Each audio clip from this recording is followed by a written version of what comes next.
Jacob Fatu's mysterious dental injury explained. Jacob Fatu just lost teeth on SmackDown, and somehow a dental procedure is the reason WWE is keeping one of their most dominant stars off television. Let me repeat that because it sounds ridiculous even as I'm saying it. The Samoan Werewolf, the man who looks like he could eat steel beams for breakfast, is sidelined because of teeth. Not a torn muscle. Not a concussion. Not a broken bone from wrestling. Dental work. The kind of thing you schedule on a Tuesday afternoon and go back to work the next day. Except in Jacob Fatu's case, it's keeping him out of a #1 contenders match for the Undisputed WWE Championship and potentially off screens for weeks. Welcome back to the Wrestling Hidden Insight, and today we're untangling the absolutely bizarre story of Jacob Fatu's mystery injury that turned out to be dental-related, why WWE wrote him off television in the most graphic way possible, and when we can actually expect to see the Samoan Werewolf back in action. Let's start at the beginning of this confusing saga because the story has had more twists than a Christopher Nolan movie. Earlier this week, Bodyslam.net broke news that sent shockwaves through the wrestling world.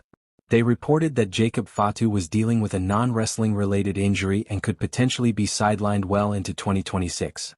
Well into 2026. That's months. That's potentially the rest of this year and several months of next year. That's the kind of timeline you hear about serious injuries like torn ACLs or shoulder surgeries or spinal issues. So naturally, everyone assumed Fatu had suffered something catastrophic that would require extensive recovery time. But then SmackDown happened and things got confusing. Nick Aldis, the SmackDown general manager, announced that Jacob Fatu would be competing that very night in a huge #1 contenders match against Drew McIntyre. The winner would earn a shot at Cody Rhodes and the Undisputed WWE Championship. So everyone who saw the Body Slam report was sitting there thinking, wait, I thought he was injured? I thought he was going to be out for months? Was the report wrong?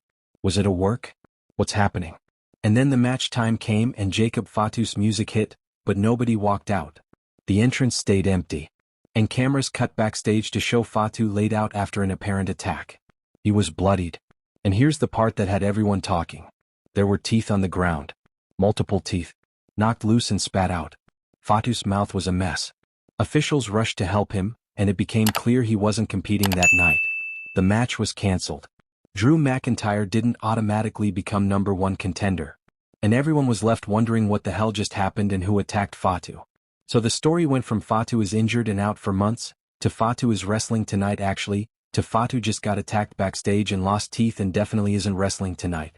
It was whiplash-inducing. And it left fans, analysts, and everyone in between trying to piece together what was real, what was storyline, and what the actual status of Jacob Fatu was. Well, thanks to PW Insider, we now have some clarity. And the truth is somehow both more mundane and more bizarre than anyone expected. According to their backstage sources at SmackDown, Jacob Fatu was recovering from a recent dental procedure and was not medically cleared to return to the ring. So the Body Slam report about a non-wrestling related injury was accurate. It just wasn't a catastrophic injury. It was dental work. Fatu had some kind of dental procedure, whether that was wisdom teeth removal, implants, a root canal, or some other mouth-related surgery, and WWE's medical team decided he wasn't cleared to wrestle while still recovering. Now here's where it gets interesting. PW Insider also noted that contrary to Body Slam's report about being out well into 2026, Fatu is expected to be cleared very soon. So we're not talking about months of absence. We're talking about weeks, maybe even days. The dental procedure and recovery is a short-term issue, not a long-term problem. And that explains why WWE didn't just make Drew McIntyre the automatic #1 contender when Fatu couldn't compete. They're keeping the door open for Fatu to be involved in the title picture because he'll be back before Saturday night's main event on November 1st. So let's break down what WWE did here because it's actually pretty clever storytelling even if it's built on the foundation of dental work. WWE knew Fatu couldn't wrestle on SmackDown because he wasn't medically cleared. But instead of just announcing hey Jacob Fatu is injured, sorry no match, they turned it into an angle. They had cameras discover Fatu backstage after an attack. They showed his mouth bloodied. They showed teeth on the ground. They created a mystery about who attacked him.